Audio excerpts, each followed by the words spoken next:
నమస్తే అండి అందరికీ. నేను మీ Madhavi Krishna. Welcome to my channel Madhavi Krishna's Navarasa Kathamalika Telugu audio stories.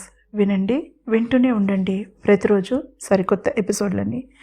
ఈ కథలు కనుక మీకు నచ్చినట్లయితే తప్పకుండా నా ఛానల్ని సబ్స్క్రైబ్ చేసుకోండి. అలాగే బెల్ ఐకాన్ని ప్రెస్ చేయండి నోటిఫికేషన్స్ కోసం. ప్రియ సఖి 50వ భాగం. పాపని 9 నెలలు మోసాను నకుల్. నొప్పులు పడి కన్నాను. ఖచ్చితంగా మిస్ అవుతాను. కానీ ఆ టైంలో నేను ప్రిపేర్డ్గా లేను. అర్ధరాత్రి అపరాత్రి తేడా లేకుండా ఏడుస్తున్న పాపని చూసేసరికి నాకు ఆ రాజేశ్వరీదేవి కళ్ళ ముందు మెదిలింది. నా సుఖాన్ని చనిపోయాక కూడా హరించడానికి వచ్చిన రాక్షసులా అనిపించేది. అసలు ఆ కుటుంబం నీడ కూడా నా మీద పడడం నాకు ఇష్టం లేదు. అందుకే పాపని హేమంత్కి అప్పచెప్పేశాను. నకుల్ చేతులని పట్టుకుని చెప్పింది. అతను కొన్ని నిమిషాల సేపు ఏమీ మాట్లాడలేదు. ఏం మాట్లాడగలడు? ఏమని సమాధానపరచగలడు? సుధాకర్కి ఆమె అబద్ధం చెప్పడం అతనికి కూడా నచ్చలేదు. కానీ తన ఫీలింగ్స్ని బయట పెట్టలేదు. నాకొక డౌట్ అడగనా? కొన్ని నిమిషాల మౌనం తర్వాత చివరికి నోరు విప్పాడు నకుల్. అడుగు నకుల్. సందేహిస్తూనే పర్మిషన్ ఇచ్చింది. పాపని హేమంత్ దగ్గర ఎందుకు వదిలావు? Why not it any orphanage అడిగాడు. చిన్నగా నవ్వింది. స్వార్థం. హేమంత్ అయితే ఆ బాధ్యతని పూర్తిగా తీసుకుంటాడు. నాకు ఎప్పుడు కావాలంటే అప్పుడు పాపని వెనక్కి తెచ్చుకోవచ్చు. అతనికి ఎథిక్స్ ఎక్కువ. తల్లిని కూతుర్ని వేరు చేయడు. I wanted some time. Model బ్రతుకులు చాలా షార్ట్ అని నాకు తెలుసు. అది పూర్తవగానే నా కూతుర్ని నేను ఫేస్ చేయగలను అనుకున్నాక వెళ్ళి తెచ్చుకోవడమో లేక అప్పుడప్పుడు వెళ్ళి చూడడమో చేస్తాను చెప్పింది. నకుల్ మెల్లగా లేచి నిలబడ్డాడు. రేణుది అమాయకత్వం అనుకోవాలో లేక వెర్రితనం అనుకోవాలో అర్థం కాలేదు అతనికి. ఈ ఈక్వేషన్లో ఎక్కడా హేమంత్ భార్యని కన్సిడర్ చేయలేదా నువ్వు? అనుమానంగా అడిగాడు. హేమంత్ శుచిని తప్ప పెళ్లి చేసుకోడు. ఆ రాజేశ్వరీదేవి వాళ్ళిద్దరినీ చాలా ప్లాన్డ్గా విడగొట్టింది కోపంగా చెప్పింది. సో హేమంత్ పెళ్లి చేసుకునే ప్రసక్తి లేదు. అతని కమిట్మెంట్ అలాంటిది. శుచికి ఆత్మాభిమానం ఎక్కువ. తనంతట తాను హేమంత్ దగ్గరికి వెళ్ళదు ధీమాగా చెప్పింది. రేణు, ఐ థింక్ శుచికి సుధాకర్కి విషయం చెప్పకుండా తప్పు చేస్తున్నావని అనిపిస్తోంది. Let them know. Sudhakar injuries severe అని చెప్తున్నావు. అతనికి ఏదైనా తేడా చేస్తే విషయం చెప్పలేదన్న గిల్ట్ నేను జీవితాంతం బాధ పెడుతుంది. ఆలోచించు మృదువుగా చెప్పాడు. అతను అంతవరకు జీవితంలో ఎవరినీ ప్రేమించలేదు. రేణుతో పీకల్లోతో ప్రేమలో పడ్డాడు. ఆమె తప్పుని సరిదిద్ది ఆమె జీవితాన్ని ఎలాగైనా ఒక దారిలోకి తెచ్చి ఆమెని పెళ్లి చేసుకోవాలనేంత ప్రేమలో పడ్డాడు. ప్రొఫెషనల్గా రేణుకి వంక పెట్టడానికి లేదు. కానీ మనిషిగా లోపాలున్నాయి. అది లేనిదెవరికి? ప్రేమ బలం రేణుకి ఇంకా అర్థం కాలేదు. ఎందుకంటే ఆమె ఎవరిని ప్రేమించలేదు. తనతో శరీరం పంచుకుంది, మనసుని కాదు. అది మార్చబోతున్నాడు తను. ఆమె హేమంత్ని సుధాకర్ని ఫేస్ చేయాలి, ముఖ్యంగా తన కూతురిని. హేమంత్కి ఆమె కూతురికి మధ్యలో ఏర్పడిన బాండింగ్ని గురించి ఆలోచించడం లేదు రేణు. హేమంత్ కమిట్మెంట్ని తక్కువగా అంచనా వేస్తోంది. ఇంతవరకు తను అనుకున్నదే చేస్తూ వచ్చింది రేణు. మొదటిసారిగా తన ఆలోచనని కాదని తనతో ఉండడానికి ఒప్పుకుంది. అసలైన జీవితం కెమెరా ముందు లేదు, బయట ఉందని ఆమె తెలుసుకోవాలి అనుకున్న నకుల్ ఆమెని ప్రతిమాలి బుజ్జగించి సుధాకర్ని చూడడానికి బయలుదేరదీశాడు. తను ఆమెతో వెళ్ళడం అనేది యాడెడ్ బెనిఫిట్ అనుకున్నాడు. హేమంత్ని కలిసి మనసు తీరా మాట్లాడుకోవచ్చు. రేణు ఒంటరి పొరలో తను ఆమెకి తోడుగా నిలబడవచ్చు. రేణు ఎలాంటి కాన్సిక్వెన్సెస్ ఫేస్ చేయబోతోందో ఆమె ఊహించలేదు. కానీ నకుల్ అంచనా వేయగలిగాడు. సుధాకర్కి తన కూతురి విషయం ఖచ్చితంగా తెలిసి ఉంటుందని ఊహించాడు అతను పరిస్థితులను బట్టి. కానీ ఆ విషయం రేణు దగ్గర అనలేదతను. ఎందుకంటే టెన్షన్తో సిచ్యువేషన్ని పూర్తిగా అవాయిడ్ చేసేస్తుంది. ఆమెని తను పెళ్లి చేసుకోవాలంటే ఈ ప్రాబ్లం సాల్వ్ అవ్వవలసిందే. హేమంత్ గురించి అతనికి తెలిసినంత రేణుకి తెలియలేదు. అందుకే అంత ప్రశాంతంగా ఉంది. శుచి హేమంతుల పెళ్లిని అతను కూడా ఎక్స్పెక్ట్ చేయలేదు. రేణు తన కూతురిని చూడడానికి బయలుదేరుతున్న అదే సమయంలో హేమంత్ సుధాకర్కి అసలు విషయం చెప్పే ప్రయత్నంలో ఉన్నాడు. ఆత్మహత్య చేసుకోవాలని ఎందుకనుకున్నావు? సూటిగా అడుగుతున్న హేమంత్కి మొహం చూపించలేక తలదించుకున్నాడు సుధాకర్. మౌనం సమాధానం కాదు సుధా. ఈసారి ధాత్రి గద్దించింది అతన్ని. నేను హేమంత్తో ఒంటరిగా మాట్లాడాలి తలదించుకునే చెప్పాడు. ధాత్రి శుచి ఒకరి మొహం ఒకరు చూసుకున్నారు.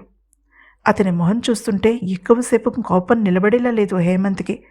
జీవితంలో పోరాడి పోరాడి ఓడిపోయిన వాడిలా ఉన్నాడు సుధాకర్. ఒకప్పటి కాన్ఫిడెన్స్, జీవితాన్ని ఎదిరించగలననే ధీమా ఇప్పుడు ఈషన్ మాత్రం కూడా కనిపించలేదు అతనిలో. భార్య పిల్లలతో సంతోషంగా ఉండవలసిన అతను అలా ఒంటరిగా హాస్పిటల్ బెడ్ మీద డిప్రెషన్తో కొట్టుకుపోతున్నాడు. కానీ చేసిన తప్పుకి అది ఎక్స్క్యూజ్ అవ్వదు. భార్య ఉండగానే తాగుడికి అలవాటు పడి ఆమె మీద చెయ్యి చేసుకున్న అతనే కదా ఈ సిచ్యువేషన్కి కారణం. తాగకుండా రేణుతో మాట్లాడి ఫ్రెండ్లీగా విడిపోయి ఉంటే అతనికి కూతురైనా మిగిలేది. చిన్నగా తల విదిలించి ఆలోచనల నుంచి బయటపడ్డాడు హేమంత్. నేను ఒప్పుకోను, నేను తెలుసుకోవాలి మొండిపట్టు పట్టింది శుచి. ధాత్రి వైపు చూశాడు నిస్సహాయంగా సుధాకర్. ఆమె చిన్నగా తల ఊపి శుచి దగ్గరికి నడిచింది. కాఫీ తాగి వద్దాం పద శుచి. ధాత్రి కంఠం మార్ధవంగానే ఉన్నా అందులో ఒక రకమైన కమాండ్ ఉంది. శుచి మాట్లాడలేదు. ఒకసారి హేమంత్ వైపు చూసి ధాత్రి వెనుక అడుగులు వేసింది. డోర్ వేసిరా హేమంత్ అన్నాడు సుధాకర్ గంభీరంగా. అతను చెప్పినట్టే చేసి వచ్చి అతని ఎదురుగా కుర్చీలో కూర్చున్నాడు హేమంత్. నేను ఇప్పుడు నీతో మాట్లాడే విషయాలు నువ్వు శుచి దగ్గర దాచవని నాకు తెలుసు. కానీ నువ్వు ఆమెకి చెప్పడం వేరు, నా చెల్లెలి ఎదురుగా నేను నీకు చెప్పడం వేరు హేమా, ఉపోద్ఘాతంగా అన్నాడు. విషయం నాంచుకు సుధాకర్, నేను నీతో చాలా ముఖ్యమైన విషయం చెప్పాలి సీరియస్గా అన్నాడు హేమంత్. మనం హంపీ ట్రిప్కి వెళ్ళినప్పుడే నేను రేణు తొందరపడ్డాం. స్నేహితుడి దగ్గర నిజం బయట పెట్టాడు. తెలుసు క్లుప్తంగా అన్నాడు హేమంత్. హా చటుక్కున తలెత్తి హేమంత్ వైపు చూశాడతను. నువ్వు ఎర్లీ మార్నింగ్ నీ రూమ్కి వెళ్ళడం చూశాను అదే టోన్తో అన్నాడు హేమంత్. చిన్నగా నిట్టూర్చాడు సుధాకర్. నేను ఉష్ట్రపక్షిలా నా తలని ఇసుకతో కప్పెట్టుకుని నన్నెవరూ చూడడం లేదనుకున్నాను పిచ్చాడిలా. నీ కళ్ళ నుంచి తప్పించుకోవడం కష్టమని తెలిసి కూడా చిన్నగా నవ్వుతూ అన్నాడు. దానికి కూడా మాట్లాడలేదు హేమంత్. నాకు రేణుకి మధ్యలో ఉన్నది ప్రేమో ఆవేశమో ఆకర్షణో తెలియదు హేమంత్.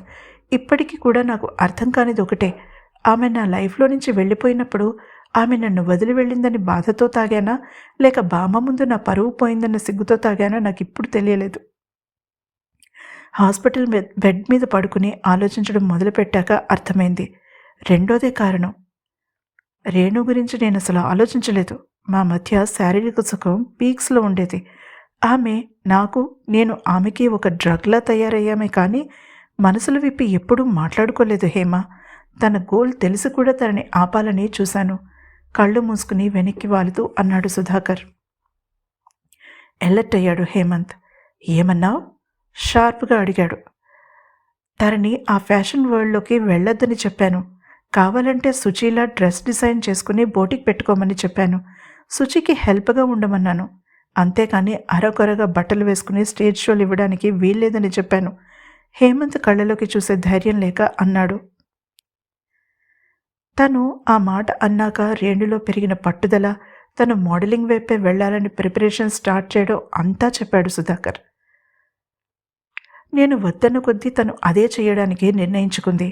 ఆమె చెయ్యాలనుకున్న కొద్దీ నేను ఆమెకి అడ్డు చెప్పాలని నిర్ణయించుకున్నాను. ఆ రోజు ఇద్దరం చాలా గొడవపడ్డాం. ఇద్దరు మనుషులు ఆవేశంలో ఉన్నప్పుడు మాట్లాడుకోకుండా ఉంటేనే మంచిది. కానీ మమ్మల్ని ఆపడానికి శుచి అక్కడ లేదు. బామ్మ చివరి క్షణాలలో ఆమెకి తోడుగా ఉంది. నీకు దూరమైన బాధని దిగమింగుకుంటూ బామ్మకి సేవలు చేస్తూ ఉండిపోయింది. ఆ రాత్రి నాకు రేణుకి బాగా గొడవ జరిగింది. మోడల్ అంటే ఎవడెవడో మీద చేతులు వేస్తాడు, అది నాకు ఇష్టం లేదు అని అన్నాను. అవమానంతో రగిలిపోయింది. నన్ను చదువుకున్న మూర్ఖుడని తిట్టింది. తన కడుపులో ఉన్న బిడ్డ నాదేనని గ్యారంటీ ఏంటని అడిగింది. అనుకోకుండా నా చెయ్యి లేచింది. ఆమె చెంపకి విసురుగా కనెక్ట్ అయింది. అది ఆమె కాదు, నేను కూడా ఊహించలేదు. అంతటితో ఆగలేదు హేమంత్. రేణు ఆ గ్యారంటీ లేనప్పుడు అబార్షన్ చేయించుకో అన్నాను ఆవేశంగా. బహుశా ఆ మాటే మా ఇద్దరి మధ్యలో మిగిలి ఉన్న సున్నితమైన దారం లాంటి బంధాన్ని పూర్తిగా తెంపేసిందనుకుంటా. నన్ను, నాతో జీవితాన్ని కాదనుకుని నాకిష్టం లేని ప్రపంచంలోకి అడుగుపెట్టింది. ఇక ముఖ్యమైన నీ ప్రశ్నకి జవాబు చెప్తాను. ఎందుకు చావాలని అనుకున్నానని కదా అడిగావు? రేణు నన్ను డివోర్స్ అడిగింది. నేను ఇవ్వనని చెప్పాను. నేను సంసారానికి పనికిరానని కారణం చూపించి తీసుకుంటానని బెదిరించింది. నేను ఆ విషయాన్ని డైజెస్ట్ చేసుకోలేకపోయాను. చెప్పడం ఆపాడు. భయంకరమైన నిశ్శబ్దం ఆవరించుకుందా గదిలో. ఫ్యాన్ రెక్కల చప్పుడు భయంకరంగా వినిపిస్తోంది. ఎక్కడో మూలన గోడ మీద బల్లి అరవడం స్పష్టంగా వినిపించింది. తర్వాత ఏం జరిగిందో తెలుసుకోవాలంటే తప్పకుండా తర్వాతి ఎపిసోడ్ని వినండి. ఈ ఎపిసోడ్ కనుక మీకు నచ్చినట్లయితే తప్పకుండా లైక్ చేయండి. అలాగే నా ఛానల్ని సబ్స్క్రైబ్ చేసుకోండి.